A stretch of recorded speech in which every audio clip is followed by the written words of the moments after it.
একসঙ্গে দেখা যাবে ঢাকায় চলচ্চিত্রের জনপ্রিয় চিত্রনায়ক ফেরদৌস ও ঢালিউড কুইন খ্যাত চিত্রনায়িকা অপু বিশ্বাসকে, তবে কোনো সিনেমার পর্দায় নয়। জাতীয় চলচ্চিত্র পুরস্কার 2015 এর পুরস্কার বিতরণী অনুষ্ঠানে একসঙ্গে নাচবেন তারা, এমনটাই জানিয়েছেন অপু বিশ্বাস আমাদের। এ প্রসঙ্গে অপু বিশ্বাস আমাদের বলেন, অনেকদিন পর স্টেজ প্রোগ্রামে পারফর্ম করব, এজন্য হয়তো ঘামজড়া শ্রমও দিতে হবে।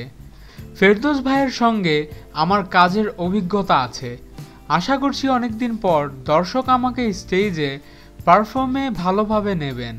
24 জুলাই জাতীয় চলচ্চিত্র পুরস্কার 2015 এর বিতরণ অনুষ্ঠান অনুষ্ঠিত হবে বঙ্গবন্ধু আন্তর্জাতিক সম্মেলন কেন্দ্রে। সেখানে উপস্থিত থাকবেন মাননীয় প্রধানমন্ত্রী শেখ হাসিনা বিজয়ীদের হাতে পুরস্কার তুলে দেবেন।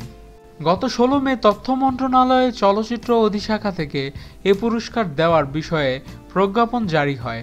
প্রজ্ঞাপনে বাংলাদেশের চলচ্চিত্র শিল্পের গৌরবোজ্জ্বল ও অসাধারণ অবদানের স্বীকৃতি হিসেবে 25টি ক্ষেত্রে চলচ্চিত্র শিল্পী ও কলাকুশলীদের জাতীয় চলচ্চিত্র পুরস্কার 2015 প্রদানের ঘোষণা দেওয়া হয়। এতদিন পর অপু বিশ্বাস আবারও স্টেজে পারফর্ম করবেন, আপনারা কিভাবে নেবেন এটাকে? এখনই কমেন্টস করে জানান, এবং আমাদের ভিডিও ভালো লেগে থাকলে অবশ্যই চ্যানেল সাবস্ক্রাইব করতে ভুলবেন না এবং ভিডিওতে লাইক দিন, শেয়ার করুন। ধন্যবাদ।